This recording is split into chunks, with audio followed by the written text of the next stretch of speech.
Olá, tudo bom? Sou o professor Tomás Lopes. Vamos conversar a nossa nova competência, identificar as regras gerais na escrituração. Essas regras gerais, como diz o seu título, aplicam-se a todas as empresas, mas é claro que há uma margem de liberdade na forma de escriturar, na forma de apresentar a sua documentação e principalmente na estrutura física da sua empresa, ou seja, a quantidade de pessoas e equipamentos necessários para essa escrituração. Embora você tenha margem de liberdade para preparar a escrituração, ela segue um princípio fundamental, o da legalidade. Aquilo que está previsto na lei, aquilo que está estipulado na legislação, deverá ser cumprido fielmente.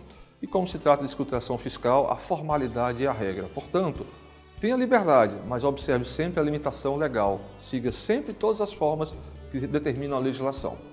Vamos à nossa aula. Regras gerais e a escrituração contábil.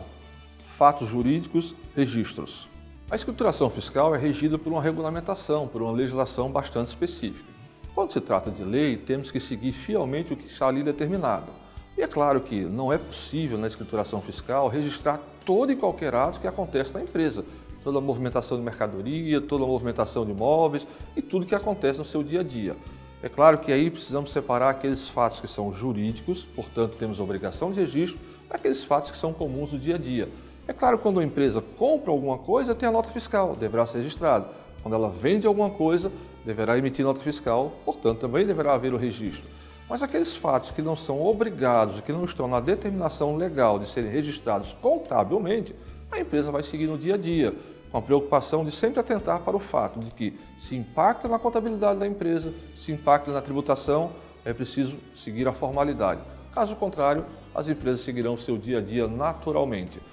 Portanto, a atenção fundamental no que determina a lei, se não, seguir os princípios éticos, morais e, claro, preservar sempre a integridade da empresa, afinal de contas, todas as empresas têm como finalidade o lucro, seu crescimento e desenvolvimento. Sistema de contabilidade.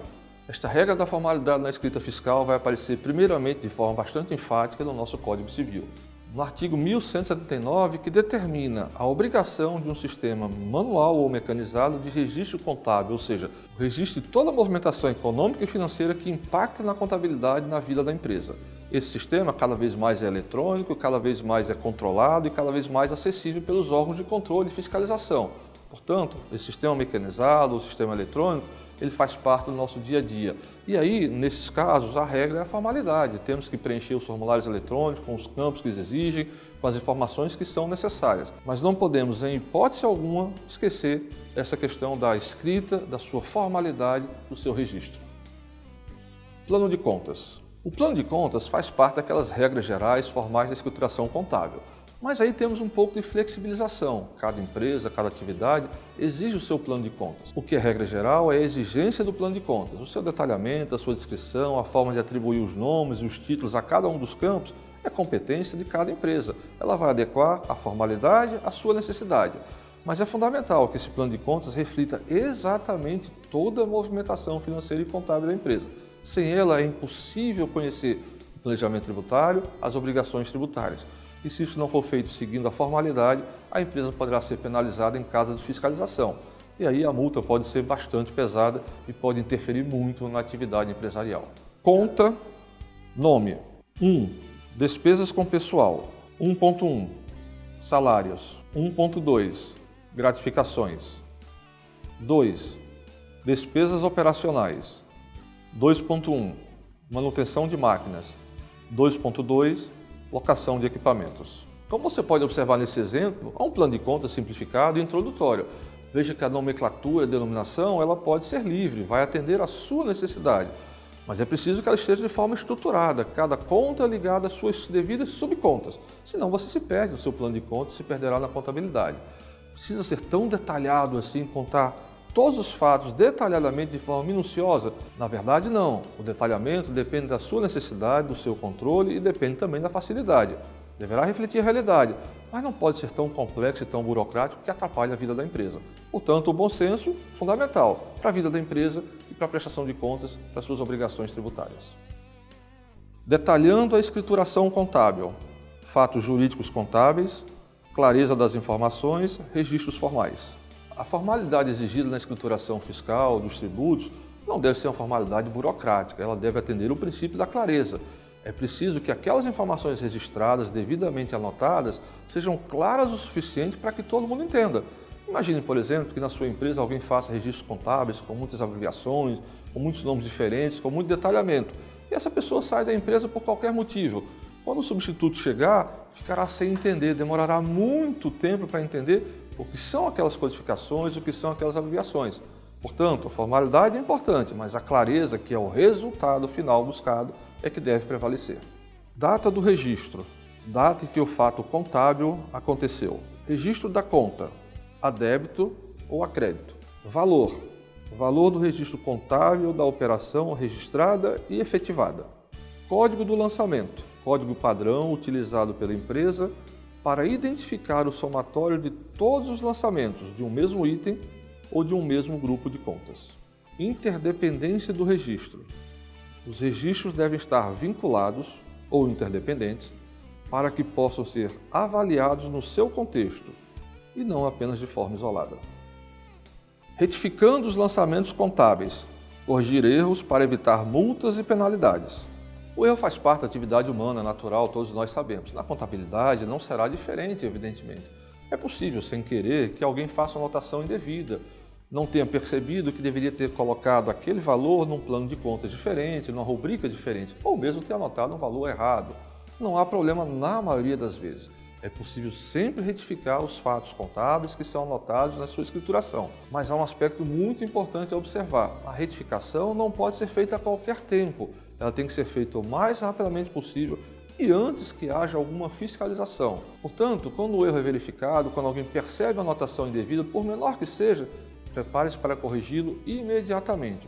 Isso evita a interpretação de que o erro foi de má-fé ou que o erro foi propositalmente colocado ali para evitar um menor pagamento de tributos. Errar é natural, corrigir o erro é sempre essencial. Lançamento de estorno. Quando se realiza o estorno, pretende-se que a situação anterior seja restabelecida. É o lançamento que anula os efeitos do primeiro lançamento, aquele que estava errado. Lançamento de transferência.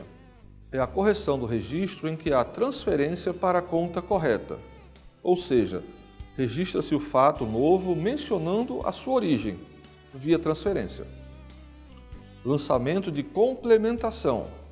Visa complementar uma informação anterior que foi registrada de forma insuficiente.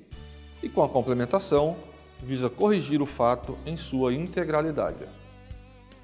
Consequências da irregularidade. Multas, erro versus sonegação. Todo erro pode implicar em algum problema, principalmente quando há controle dos tributos, quando órgãos fiscalizadores vão na sua empresa ou analisam sua contabilidade.